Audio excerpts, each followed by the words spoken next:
dive in, I have a few announcements. The first is my name, which is Doug Brown, and I'm presenting our speaker on behalf of the Sherborn Historical Society. I hope that you've all had a chance to participate in some of the fabulous 350th anniversary events and seen some of the materials.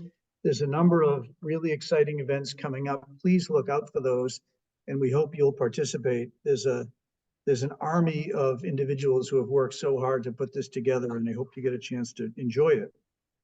I also hope that you will all have a chance to participate in the Sherborn Historical Society, which has an amazing collection that not many people know about. And we always welcome your interest, your support, and of course, your treasure if you're so inclined. So, so please help if you can. I have one announcement related to the 350th. There will be an antique car and equipment show. It's a one-time event to bring Sherborn's past and present collections together. So they are actively looking for participants, car collectors or owners of any old town stuff, farm equipment, town trucks, tractors, or anything from your personal car collection. If you are interested, please sign up. It is free to enter. And for more information, you can go to sherborn350.org. Okay. When I gave a presentation several weeks ago on the topic of Native Americans, I made very clear to all of you that I was an amateur historian. Well, I'm delighted to tell you that tonight we have the real thing. Dr. Christoph Strobel is professor and department chair of history at the University of Massachusetts Lowell. Most recently, he is author of War and Colonization in Early American Northeast, Native Americans of New England, and the Global Atlantic. He has published many other books and academic papers. In his book, Native Americans of New England, Dr. Strobel takes the perspective of the indigenous peoples from the region, reconstructing this past from the earliest available archaeological evidence up to the present. Dr. Strobel will help us understand the richness beyond the traditional European American narrative. Please join me in giving a warm Sherborn welcome to Dr. Strobel.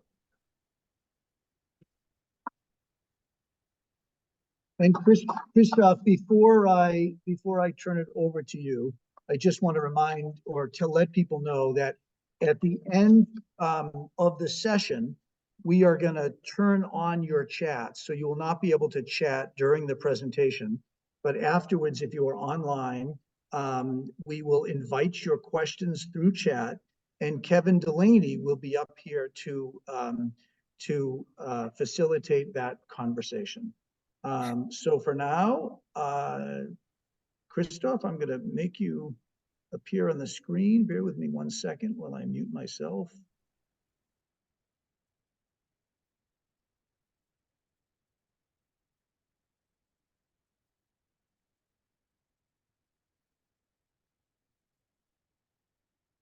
All right. Good evening, everyone. Well, thank you, first of all, for the Sherborn History Center and Museum, and also for the Library of Sherborn for hosting us all. It's a bit of a weather situation tonight, and I hope everyone is safe and with power, and will stay so throughout the storm. I first off always start these talks by saying that I am not an indigenous person. Quite contrary, I'm sort of fresh off the boat, I think is what we called it in the old days. While I do teach courses in Native American, I have done books on Native American history. My major focus is actually always on colonial indigenous interaction and sort of cultural perceptions of Native Americans. And unlike Doug Brown last week, who did a few weeks ago, did a very nice community focused study, I will sort of take the broad sweep of 12,000 years of history, hopefully all of that in 45 minutes, and all of New England. So we'll see how that goes. So bear with me. Now,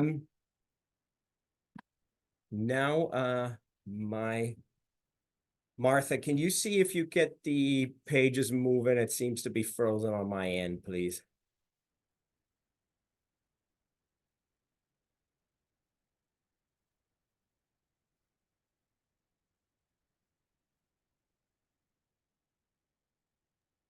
Try it again, Christoph.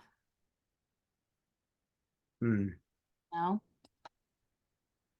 Maybe if oh, my screen might be entirely frozen at this point. All right, see if I can, There you go. is this looking okay for everyone? Yeah, and can you put it back in the I screen? can try. All right, let's see. There you go. So as I said, we're going to take a very systemic look at it. We're going to learn a bit of history, but what the purpose of this talk is really also trying to do is sort of really talk about the colonial legacies and how a lot of this history and how we perceive indigenous people is still around with us today. And it becomes it's actually still quite a powerful cultural force.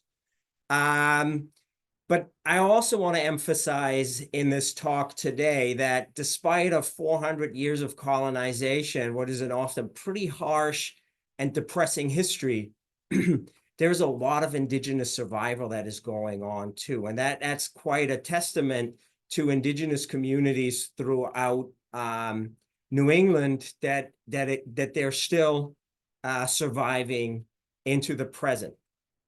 I want to start out today's presentation maybe with a little bit of an unusual perspective. And I want to take a look at the 17th century seal of Massachusetts Bay Colony.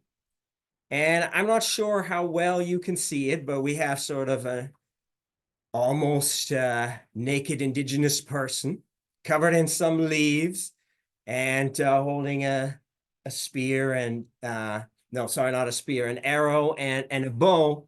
And I'm not sure how well you can see this, but out of the mouth comes a speech bubble and it says, "Come over and help us." And that is very much the mindset of New English colonists and those that fund them in England, of what they're thinking is going to happen in New England and who they are encountering in New England.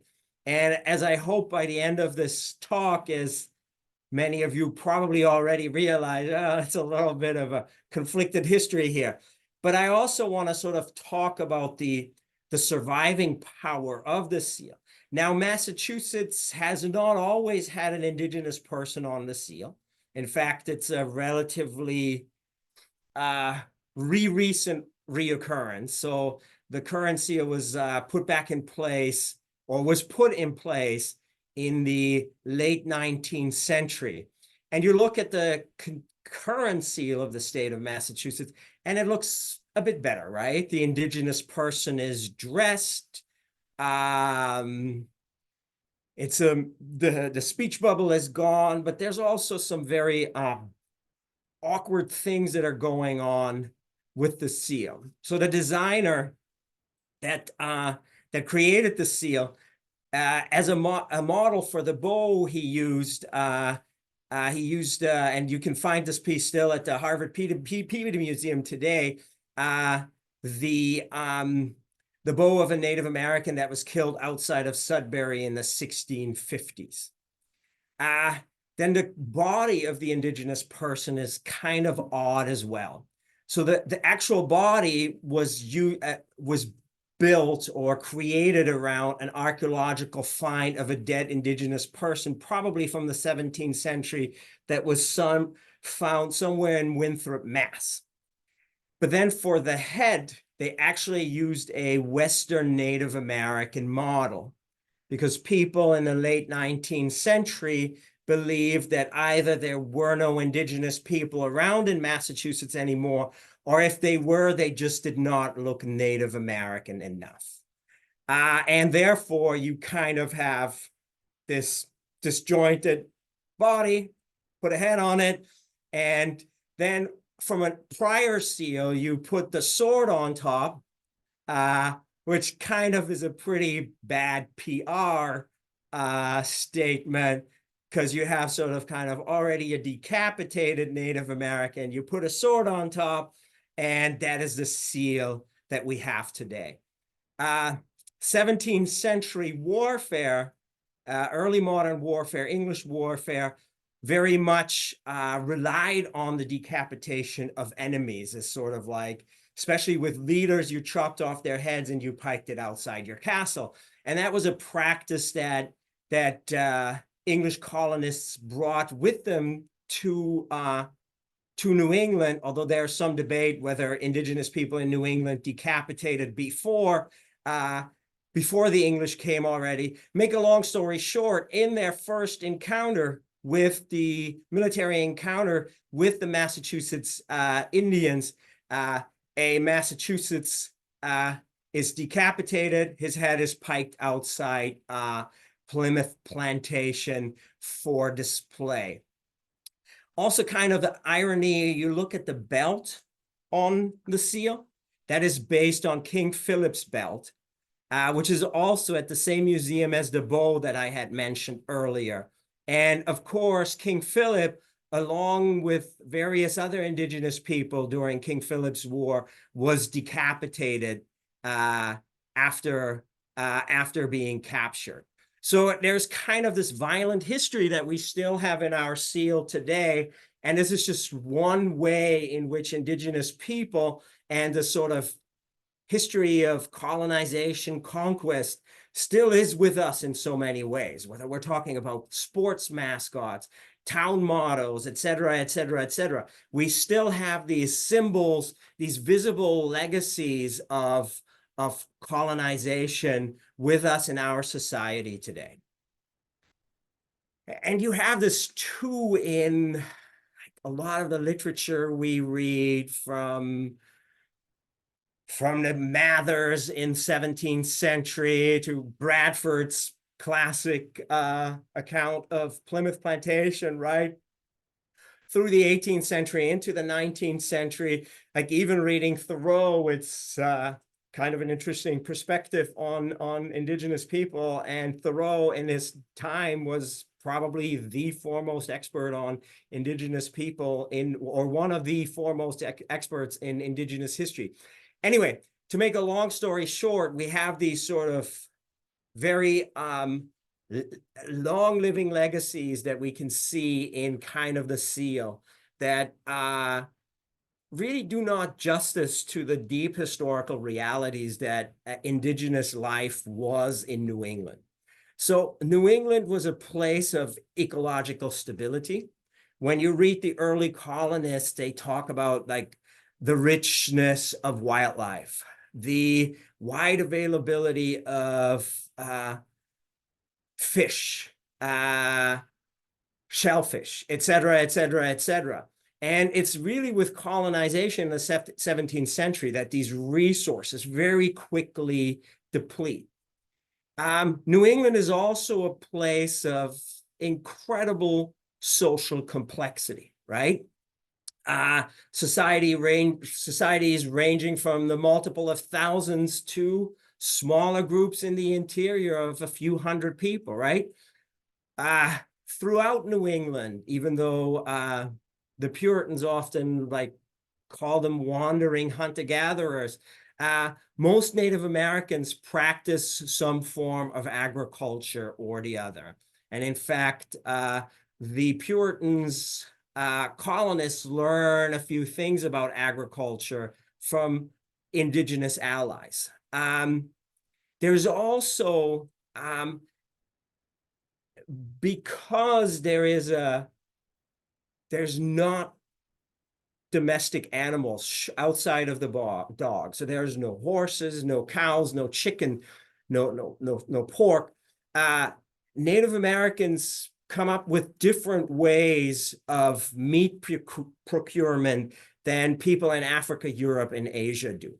So as a way to get protein in their diet, the hunting actually plays an important part in indigenous society. But what we often tend to forget is how managed that quote unquote hunting was. So Native Americans practiced controlled burns to burn down the underwoods that spaced out trees further. It burned out the underbrush, led to growth of grass, which then led to more animals being attracted to these areas, reproduction, made hunting easier. So there's a very involved management in what we call hunting today. Native Americans all over New England also participate in long-distance exchange networks. So the wampum Native Americans in New England practice are sold in many other parts east of the Mississippi. Indigenous people here in New England, although we are not like the Midwest or the South, where you have massive mound building societies. The city of Cahokia in 1200 is at least as large as London, and maybe as large as Europe's largest city, Cologne, which is about 50,000 people. London was about 20,000 people at the time. So when we're talking about populations, keep in mind the world's population was far less than 500 million people. And like if you lived in a town of several thousand people, you lived in a pretty good-sized town or city. So there's a long prehistory of at least 10,000 years, probably ranging much further, that exists in New England. Things start to change slowly in the 16th century when there is increasing contact with European. And that leads in many ways to vast spread of disease. And remember that I had talked about how Native Americans had no domestic animals. Well, because of the interactions that Europeans, Africans, and Asians had with domestic animals, they had also come in contact with a lot of disease. And over the millennia had developed various levels of immunity to these diseases. But because the Americas had been so geographically isolated, when people of European, African, and Asian descent come here, they also bring with them their diseases, and they become incredibly deadly for indigenous people. In New England, disease might have killed as many as 90% of the population. That is also probably spurred by warfare. Societies that fight war tend to be more hungry, more susceptible to disease. And so that is a massive killer for indigenous people in New England. The other issue is slavery. Slavery is a big factor in the history of colonization of New England. And I know that the New York Times has been hyping the 1619 book, et cetera, et cetera, et cetera. I would argue it's actually maybe in New England where it all starts. And let me explain this a little bit. So the first context in the 16th century, what a lot of these Europeans do, they trade, but they also raid in indigenous slaves. Ever wonder how Squanto learned to speak English, right? He was just one of many Native Americans that was captured, was attempted to be sold into enslavement, was probably, arguably, I don't want to call it lucky, but by chance ended up being sprung free by some Franciscan friars through various ways, ended up in England with at the house of a major investor in a company that was investing heavily in New England. One of the officers of this rich investor asked him, hey, could I borrow your Native American servant to help us translate? And then came back to Martha's Vineyard, where he was sprung free by another Native American who had also been enslaved and had been able to free himself. So these are stories of people that actually successfully returned. But for those two people, there were probably thousands, if not tens of thousands of people that had been captured as slaves. But the story becomes a bit more complicated. Some of you might have heard of this event called the Pequot War in the 1630s. And this is kind of, it goes over, remember the wampum shells that I talked about earlier? These are shells that Native Americans made out of beads that, that you find on the Long Island Sound. And the Pequot were a pretty sizable force in this wampum trade. And the colonists were really trying to figure out a way into this wampum trade. It's important to emphasize that the currency in the New English colonies into the 1650s was actually wampum. And so the New English, they realized, wow, we gotta get more participated in this, and we gotta get more active in this trade. And what ended up happening is they kind of created artificially pushed the Pequot and found reasons to engage militarily with the Pequot. It's an incredibly bloody war. The English colonists were helped by various native allies like the Mohegans, the Narragansett, and it ended not so well for the Pequot.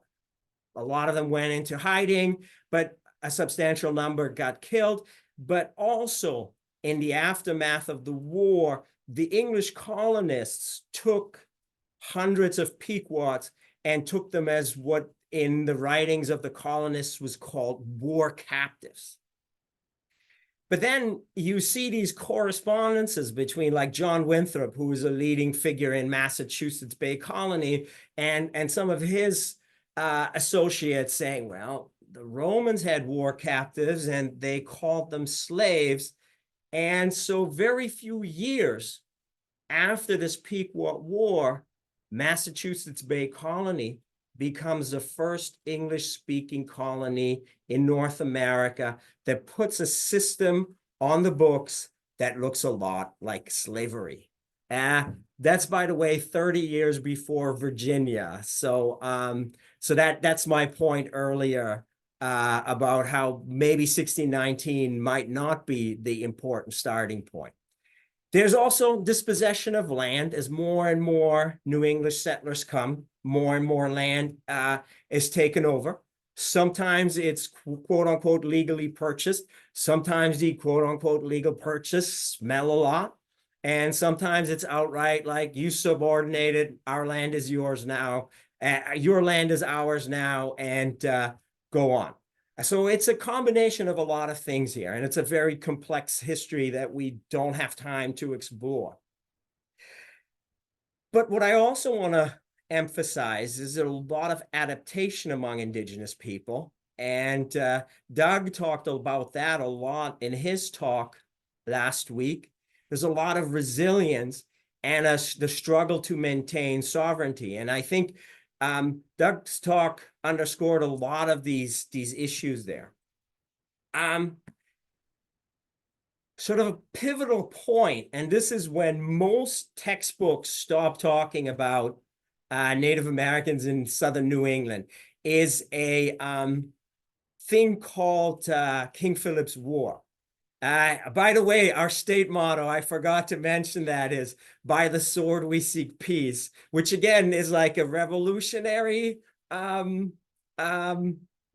but in combination with the Native American and sort of the role that war has played in New England, from like the Pequot War to the King Philip's War to, oh my God, there's so many wars. War plays a very important role in the colonization of New England. For Southern New England, King Philip's War is really a pivotal moment. The indigenous population had already shrunk from the estimated 140 to 120,000 in the early 17th century down to 30,000. Meanwhile, the English population at the time of King Philip's War, around 1670, had grown to over 50,000. So there was already a big discrepancy going on. What King Philip's War did is it killed a lot of Native Americans. It killed about 1 in 10 white colonists. It killed, some historians have argued, 7 out of 10. If that number is maybe too high, I don't know. It's hard when historians crunch these numbers. I happen to disagree with Doug. Professional historians, we also only boil with water. But whatever the numbers are, they're at least 50% of the population. It's a very complex history. And it's kind of like so many theories of what happened and how it started. In many ways, it's about land and power, and the impact on indigenous communities is devastating. But it's also important to underscore that this is not an English and a Native American conflict, but there is English and their Native American allies on the one side, and then indigenous people on the other side. For example, the community Doug talked about, and other what it was called praying town Indians, Christian Indian communities. At the outset of the war, they sent troops, militiamen, alongside other communities in the fight against King Philip and his allies. And as kind of a thank you, people like the groups at Natick and others like the one up at Neshoba, who are at first incarcerated in Concord, and then also put on Deer Island, which is just a very horrific experience when they're out there. They're not allowed to cut trees. They're very poorly supplied by food. I've been out there on some like very extremely windy days, and I would not want to like try to get my kids through a winter out there exposed by nature, not being able to cut firewood and all that. That's just one anecdote of many, many sad stories that come along in this war that is extremely destructive for all groups involved. At the end of the war, many people are killed. Over 1,000 Native Americans are sold into the Caribbean slavery. Same thing happened with the Pequot. Some of them were exchanged for African slaves in the 1630s. And so this is how Massachusetts got its first load of African slaves. And when the legal system of slavery or enslavement was created in the 1640s documents, it very much had not only people of African descent in mind, but also people of Native American descent. And the history of indigenous people in Massachusetts and other Southern New England states is very much often connect between people of indigenous and African descent, because they used to be either the enslaved people or the servants in the house, and therefore had a lot of contacts and then also relationships. King Philip's War also leads to what some historians have called an Algonquian diaspora. So this is many people. For example, I'm here in Lowell, very close to where I sit right now. Used to be a praying town called Wamasee, and a little bit further up here was a town called Pawtucket. these populations flee into New Hampshire. Some of them are marched off to Cambridge for a while. The others already fled. The ones that get out of Cambridge do the same thing. The people that are left behind, too old to travel, they get burned alive by a couple of Chelmsford settlers that just want the rich farmland that is right here. So it also depopulates the region for that reason. But it's also the other thing, and this is why, again, the by the sword we seek peace is such a crass state motto, and especially in combination with an indigenous person, is the role that war plays. And New England colonies have somewhere between 60 to 70 some scalp bounties that they pass. And that is a bounty saying, you kill a Native American, women, children, men, it does not matter. You cut off their hair, their head skin, their scalp, and you bring it in as evidence, you get paid for that. And there's like the famous Hannah Duston statue, for example, where she's holding one of the 6 or 7 scalps that she had supposedly captured. That's just one, again, sort of a legacy of this history that we often don't talk about. But in many ways, you look at this policy, and in many parts of the world, when we as Americans would say that, well, that's a genocidal policy, and it kind of is. But I also want to make clear that King Philip's War, as destructive and as horrific as it was not the end of indigenous life in New England. I had already mentioned slavery and indentured servitude as a way through which Native Americans survived in the region. That is definitely continues through the 17th and the 18th century. Indigenous people, like the Mohegans, the Pequot, the Praying Town Indians, they continue their military service for the colony. Native Americans in New England fight alongside the New English in pretty much every war through the colonial period. The American Revolution, all New England tribes side with the Americans, and in the War of 1812 again. Christianity also becomes an important factor in indigenous societies, just like the church and the community in Natick is sort of a way for a community to form and try to like navigate finding land rights and survive, get their children educated. This is a tradition that continues in many indigenous communities throughout the 18th and 19th century. You have, for example, Samson Occam in the 18th century, who's a very important missionary, Mohegan, and also an important teacher in many indigenous communities. And he's active amongst the Mohegan, amongst the Montauk in Long Island, and then he's active in Stockbridge and later on the Brothertown Oneida Reservation in New York. So for indigenous people, they saw the value of education, and education by a local minister, and having a Native American minister became a real force that brought communities together. Native Americans worked in factories.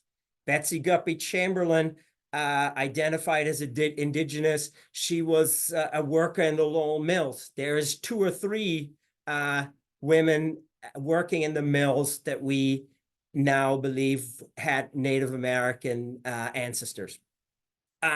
She also wrote for the Lowell Offering, the New England Offering, and several of her pieces dealt with indigenous themed things. She was a big advocate for equal rights and women's rights and fair treatment of people.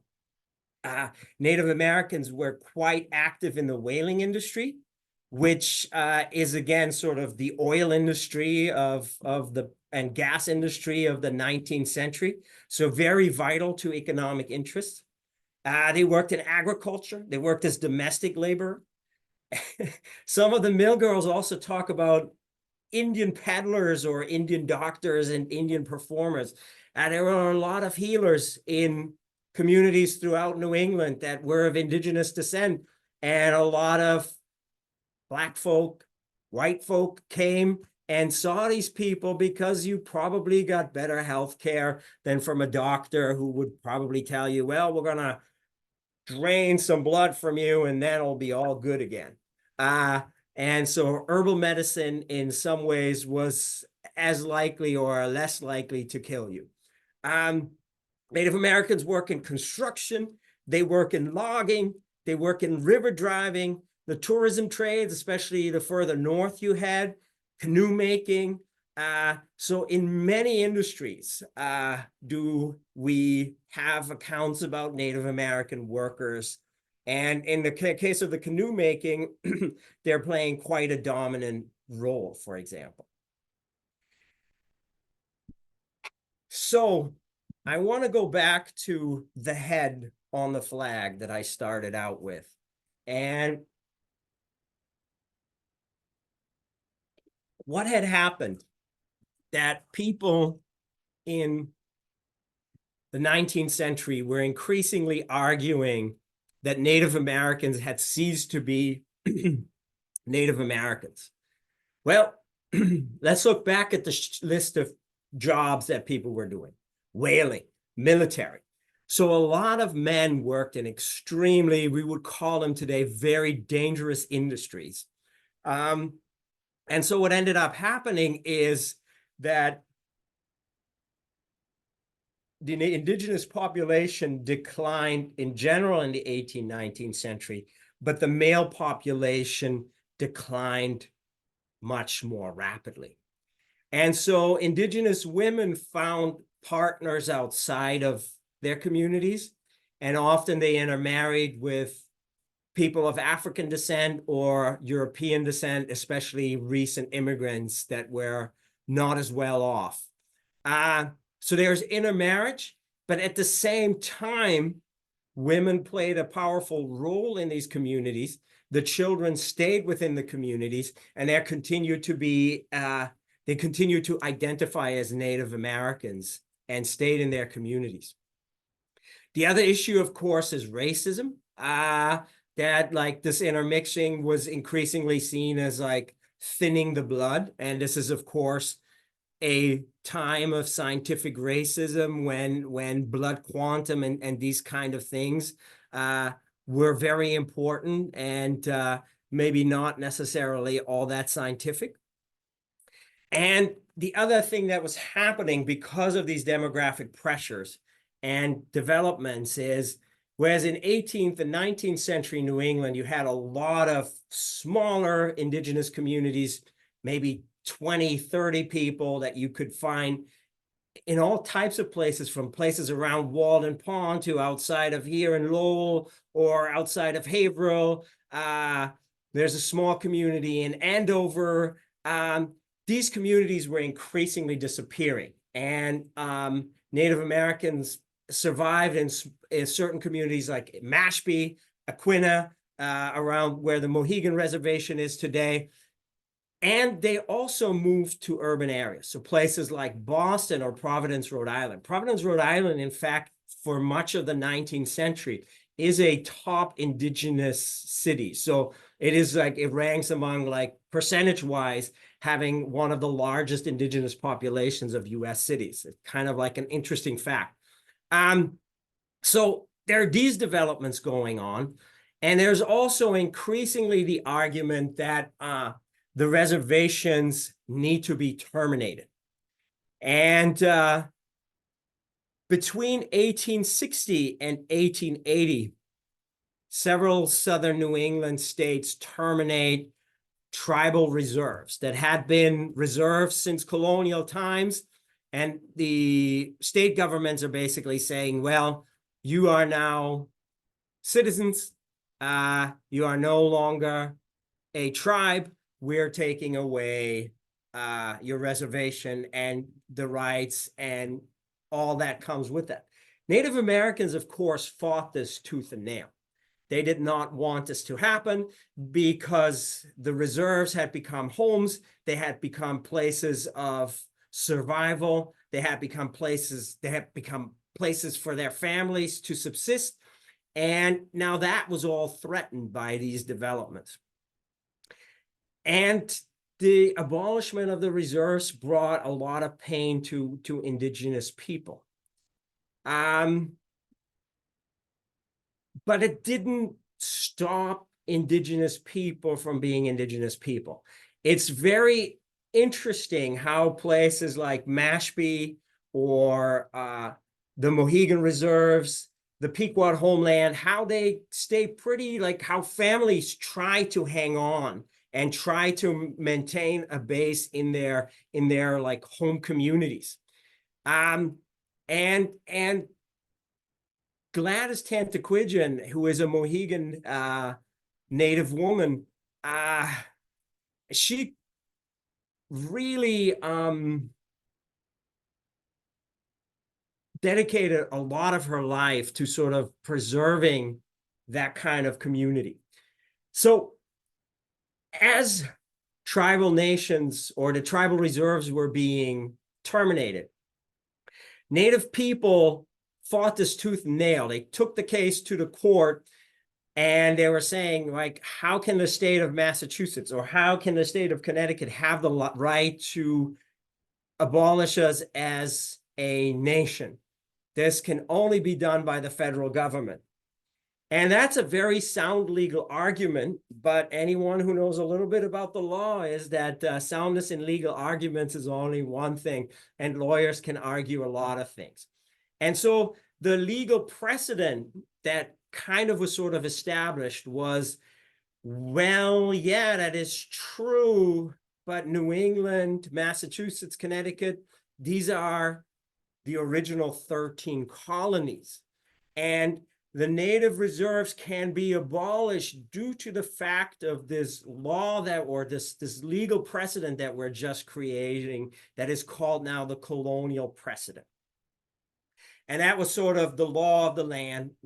Communities around the eastern seaboard continue to every now and then challenge these termination laws, and were usually shut down with this argument. Gladys Tantaquidgeon is I want to use her as like an example of what indigenous people did. And I don't want to like hang this all up on Gladys, but it was her family, it was her community, but her life story is kind of a nice way of encapsulating what was happening.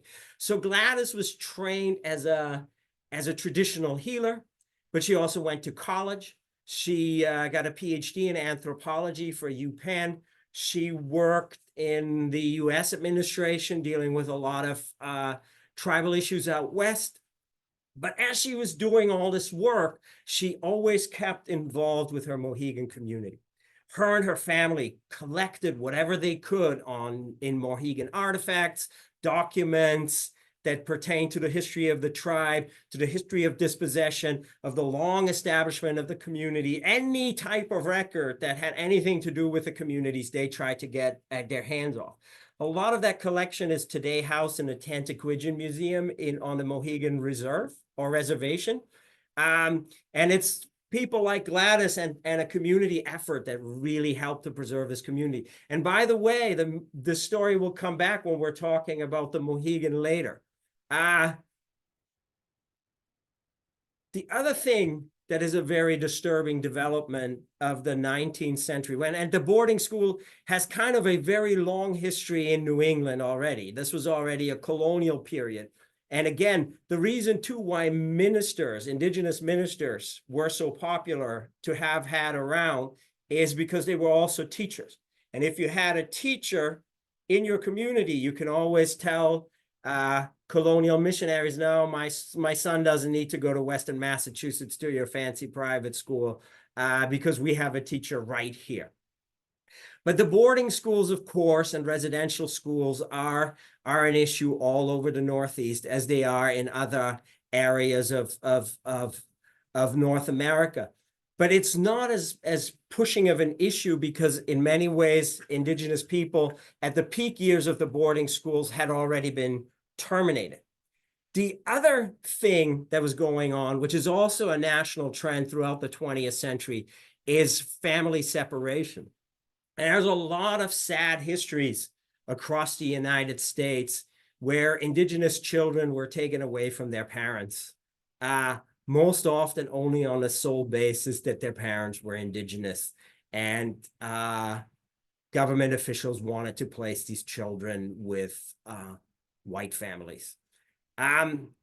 It's something that Congress made illegal in the 1970s. There is now interesting political times, a political push now to undo some of these laws and undo them a lot. We'll see where this goes. But in the state of Maine, the federal law was widely ignored, and these family separations went on until this millennia. So it's a big scandal in Maine that unraveled in the early 2000s when people kind of realized, oops. And there's a documentary called Dawnland that I would recommend anyone to watch who wants to learn a little bit more on this issue. That is quite interesting. I want to wrap up the story. I have, I think, 3 more minutes, and then I have hit 45 minutes, and I don't want to talk more than that because that's hard enough on Zoom for like 40 minutes, let alone 45. So remember, the tribes were terminated, but they fought this tooth and nail. And there was a Tuscarora group originally from New York, then in Wisconsin, that sort of was like, oh no, sorry, not Tuscarora, Oneida, a neighboring group, that said, went to court again, let's try this again, we're probably going to get shut down. And they just happened to end up with a different thinking judge. And he was like listening to the side. And then, of course, the government lawyers were like, well, there's colonial precedent. We've been using this for like decades.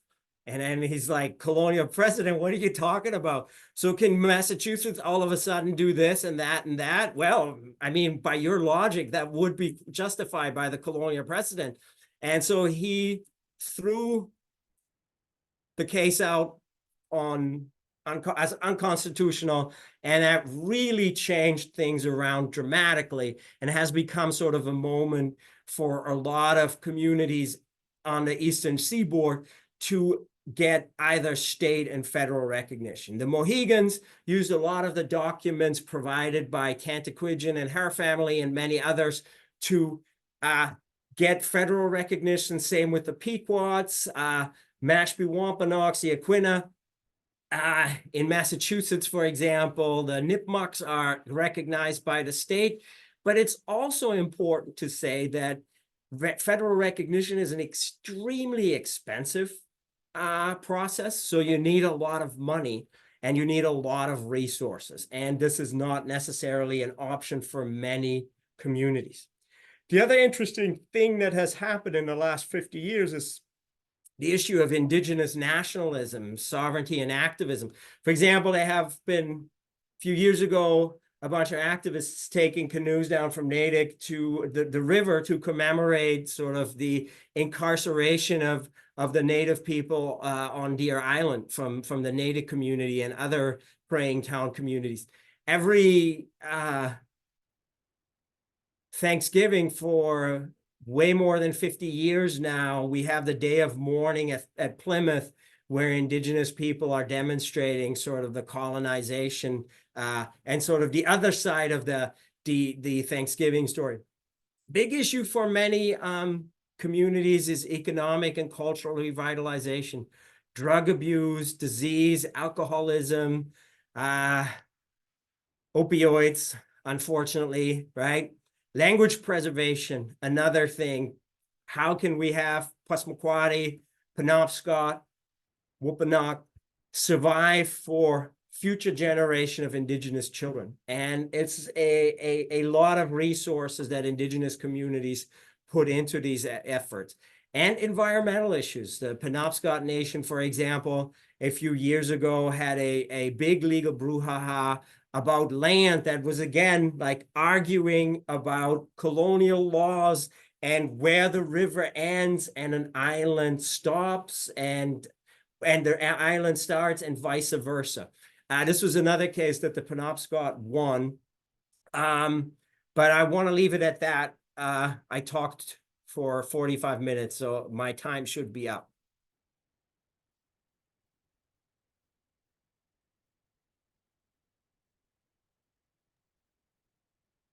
Thank you Great. so much. Thank you, Christoph. I stopped our video, sorry. So next, we're going to open up our chat room. I'm Kevin Delaney of the the Sherborn Historical Society. I taught in Wayland for a long time, so that's a default for me. And we're going to open up our chat room for any questions that you might have or some thoughts. If you put those in there, those on Zoom, we have probably about 25 or so people here at the library who might have some questions or comments as well. And I'm going to serve as the sort of liaison between Christoph and anybody who would like a question answered. So while you're thinking about that, maybe I'll start breaking the ice with one. Christoph, you said so much there that kind of prompted kind of introspection for me. One thing was the very beginning, that the symbols that we have, some of which are still with us.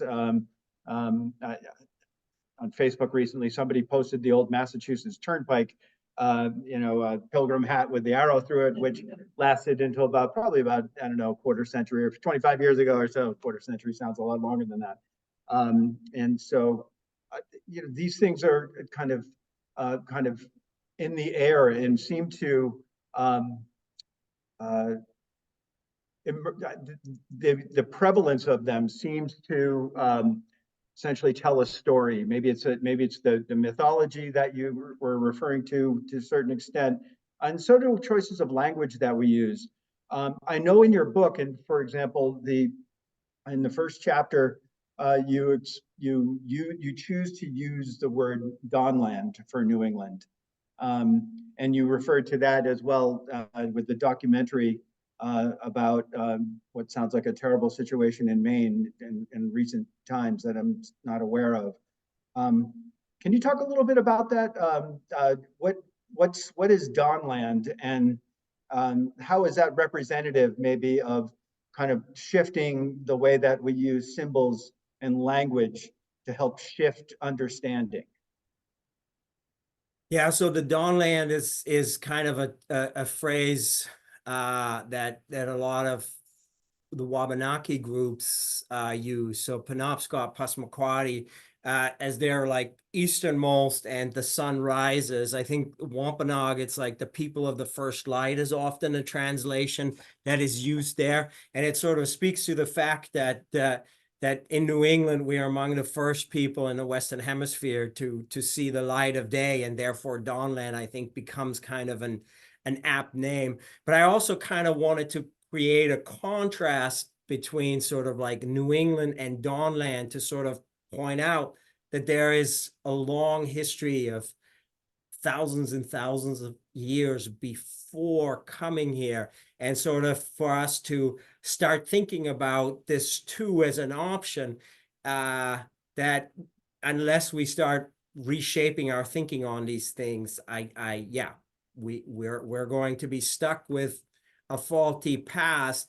And as a historian, I'm not like people are like, the problem in our day and age, so much of this stuff becomes culture war today. I've like, whenever I write on the state flag, I mean, sometimes it's like close to death threats, right? And sometimes actually kind of veiled death threats.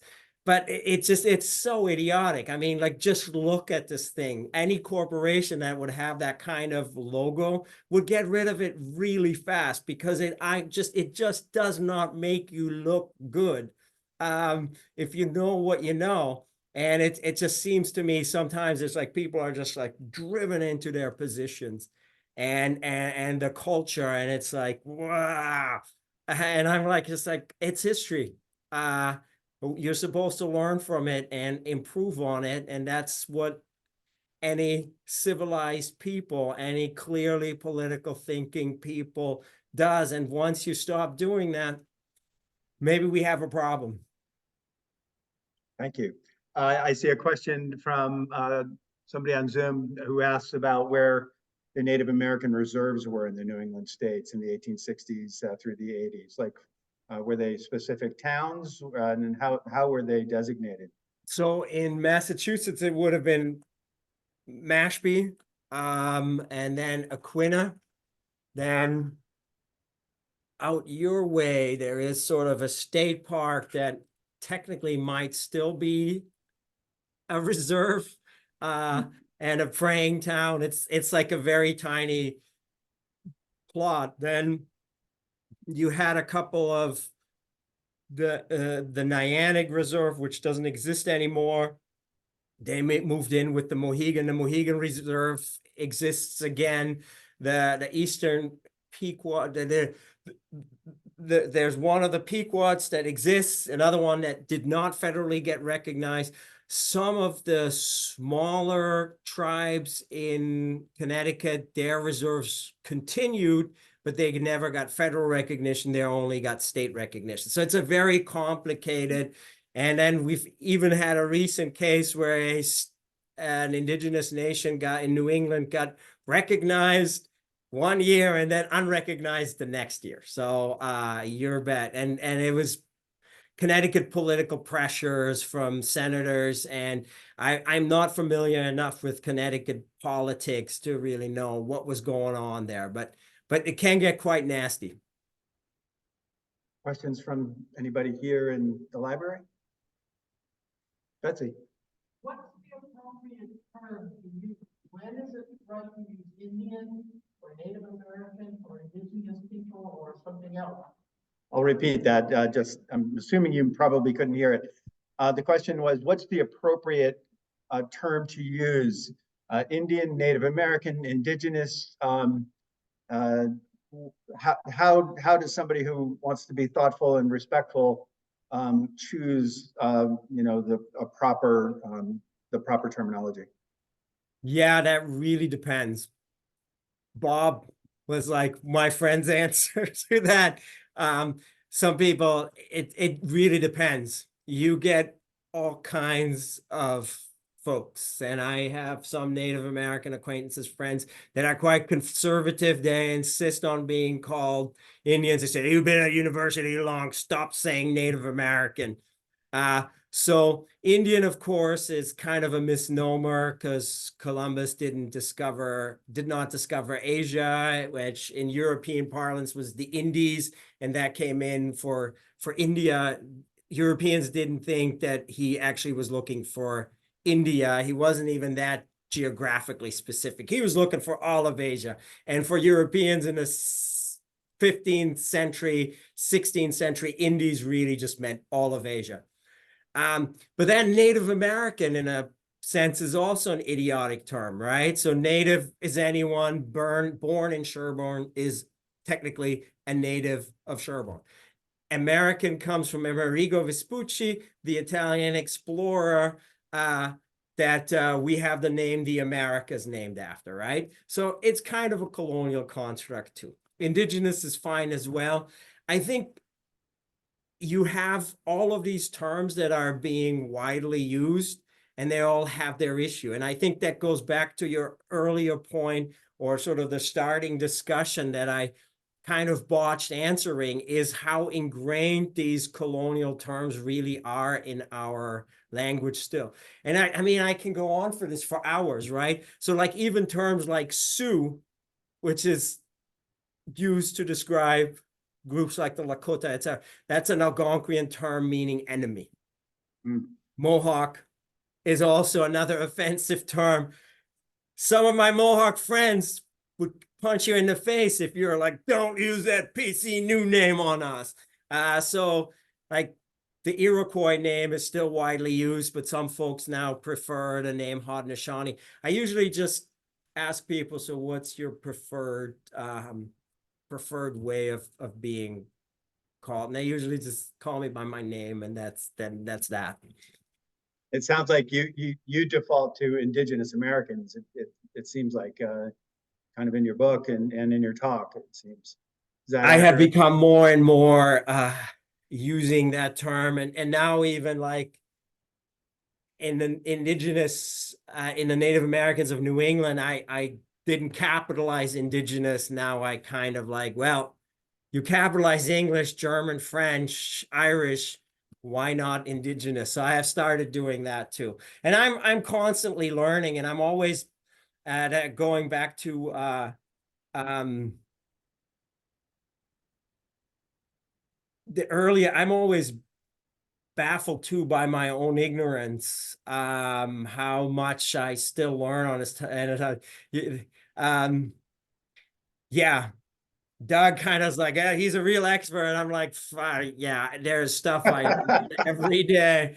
Yeah. And there's things when I worked on the Native Americans of New England, I was like, how is this even possible? And I'm like, it shouldn't shock me, but it still shocks me.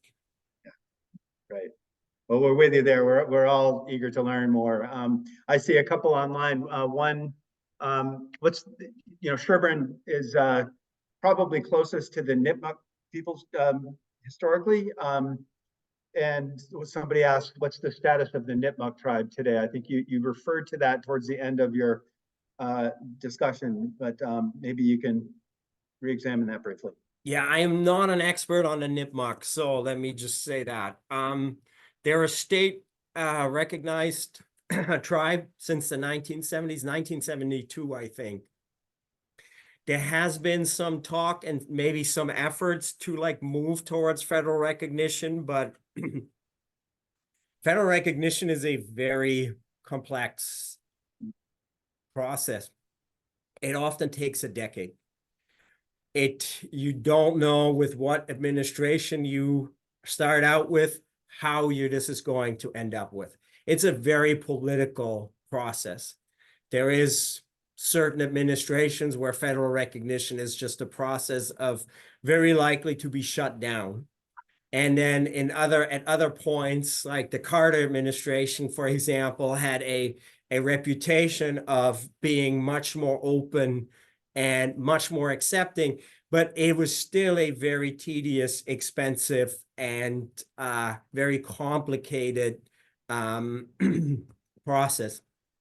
I had some friends in grad school in the 90s that were making some extra good money, for example, doing historical research for the Pequot Nation and so on. And like people always complain about the casino money, casino money, but like the casino money was necessary to help to pay for the lawyers and the state of Connecticut, I think, also gets a pretty good cut off those casinos, and it helps them finance quite a few of social programs there. Another question from the gallery here. I see another one online that's pretty broad. It asks, are the New England Indians descendants of those who came across the Bering Strait? And is there any knowledge as to the routes that if so, is there knowledge about the routes they took to eventually come to Don Land or New England? Yeah, I think I'm not laughing because it's a very good question. I'm just laughing. I'm like, how am I going to answer this in It's big. in a space? So when I still went to college, sort of the Bering Strait theory was kind of like the accepted thing. Increasingly, there has been some questions raised about how accurate this actually is as a migratory route. There's kind of evidence to prove it, but there's also evidence to disprove it, but there's also not really like evidence to really prove it, because it goes so far back in time and like an area covered by ice, so that like alternatively people have argued maybe people migrated by boat, et cetera, et cetera, et cetera. So there's a lot of like interesting theoretical work done by archaeologists that have come up with alternative migration models. I honestly don't know what the right answer is. That's not my wheelhouse. Okay. What I do know is indigenous people in New England, as in many other parts of North America, have been here a very long time before people of European descent showed up, and I think that is pretty much factually provable. There's another question about American Indian artifacts. A Zoomer asks about identifying an arrowhead that apparently was found on their property or somewhere nearby. And what might be a good way to identify that? Are there any recommendations? Which also maybe begs the question about artifacts more broadly. You know, in our historical society, we have some Native American artifacts. Of course, probably most historical societies do. More and more, we read about artifact repatriation, and you know what's appropriate to have in your museum and what's not. Yeah. You know, an arrowhead is a separate issue probably, but maybe you can comment a little bit about that. Yeah, that's another very complex issue. And again, I often refer to like archaeologists and art historians in that area. And you have sort of very complicated federal laws like NAGPRA, and whenever you have the feds and get involved in things do become very complicated. So I think the arrowhead is probably fine, and you can probably go to your local library and see what they have in terms of artifacts, and you can sort of maybe suss out what it is, what approximate time it is. With other artifacts, I think in many instances, what I've seen at local societies, they're just stone tools and mostly tools that I don't think that is that offensive to a lot of Indigenous people. Where the rubber hits the road, so to speak, is when it becomes about human remains and about artifacts associated with human remains. So if you find an arrowhead next to human bones, the most thoughtful thing you can do is cover it up and try to restore it to its most undisturbed area. And if you want to burn some sage or tobacco, that would be going an extra step. Just leaving it is what most Indigenous people in that kind of context would want you to do. Human remains, the bones of the ancestors, have an incredibly important role in the belief system, if you allow me using that term, for many Indigenous people. And not messing with that and leaving those bones just as they are meant to be and how they were buried is exactly what.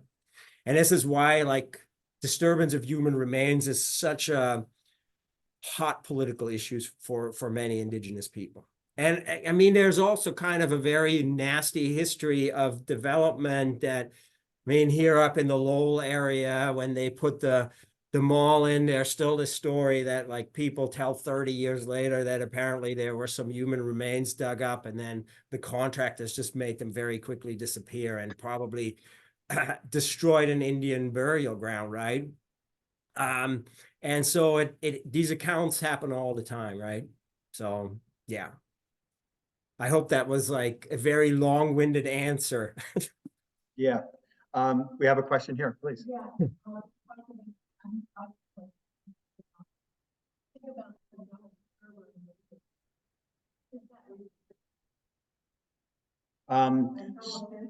So the question was about sports team mascots. Our high school has a mascot called the Dover Sherborn Raider, which isn't a depiction of a Native American. It's a depiction, I think, of a medieval knight, if I'm not mistaken.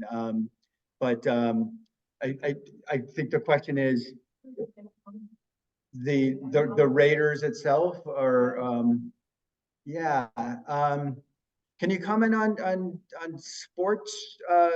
Kind of in your book, you get into the American. I mean, the is it Louis Sockalexis, the Penobscot from Maine, who was a sensational baseball player in the early 20th century, who becomes a pretty famous ball player in the major leagues.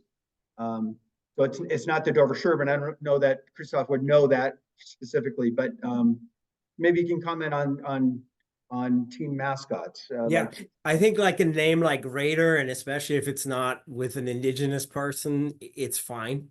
Other people Ray too, Vikings, arg.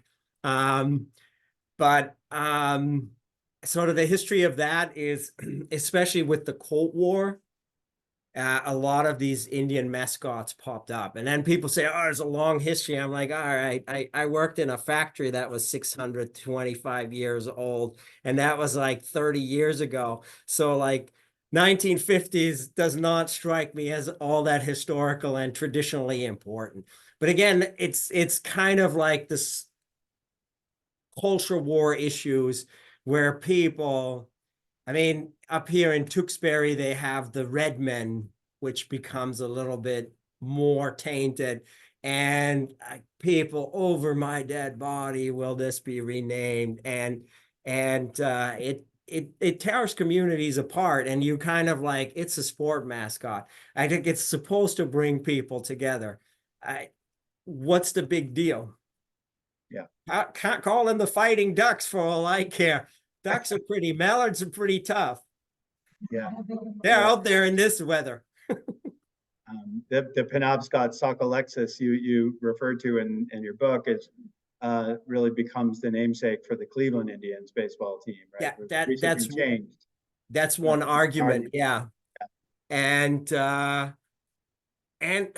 I mean, I was out there in the 90s. I went to college outside of Cleveland, Ohio, with a bunch of indigenous friends and people that were sort of active in the African American civil rights movement in Cleveland. And we were out there. And for us, it was like the term Indian, that was one thing, but really was the worst was Chief Wahoo, which is sort of the epitome of, yeah, I mean, again. One last question, I think, here. It's from online. Luann asks, how can one learn and trace their Indian family roots? If one is interested in pursuing that and they're maybe not sure, what, if any, advice might you provide? Like genealogical work and trying to see if they connect to names. At the same time, I always say this, should also say this, I'm a person that grew up in Germany, and I probably also have like some Jewish ancestry in the 19th century, according to family lore. But the point I always try to make is like, just because I have someone in the 19th century that could have potentially, doesn't really take away from the responsibility that I have as like a German citizen to sort of like recognize the history of the Holocaust. I'm not saying that this is what the person is doing here, but what often you find is like people searching for their indigenous roots to sort of, I mean, it's history. The discussion often is sort of like, am I personally responsible? I mean, you can't be held personally responsible for like dispossessions that happened in the 17th century. You educate yourself about it. You try to sort of amend, maybe how can we help communities? Maybe there is like reserve rights that can be restored, all kinds of things. So I always think like, culture is something that happens through language. That's something that's lived, right? And if it's not an organic thing, that's a culture you've been raised in and so on, I think it becomes very hard to replicate that. And so there has been some like contentious issue, especially with like indigenous groups or groups that have identified indigenous groups. And there are some debates about this in Canada, where there's been some political stir about groups that were like self-identifying as indigenous and claiming certain ancestries, but then deep genealogical research has pointed out, well, these ancestors were just French and only French. And so the 17th century indigenous ancestor that you have like based your whole myth of like being Native American is not true. And so in Canada, that phenomenon is called the Pretendians.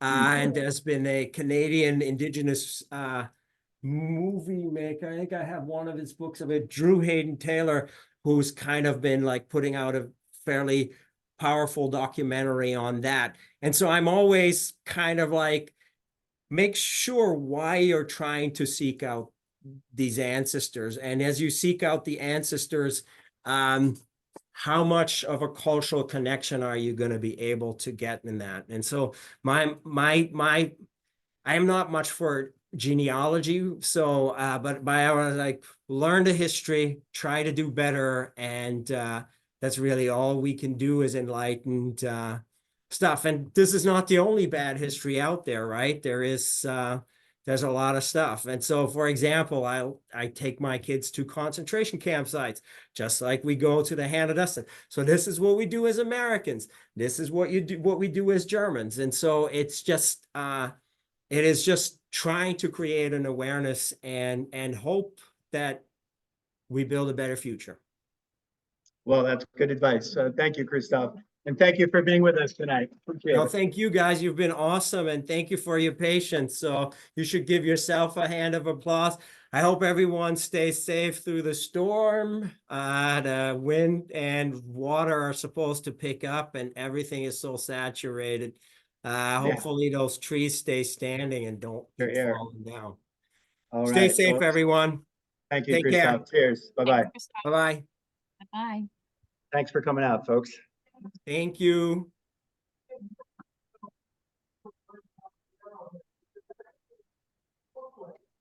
That analyzes and shows pictures of arrowheads on the different periods of time.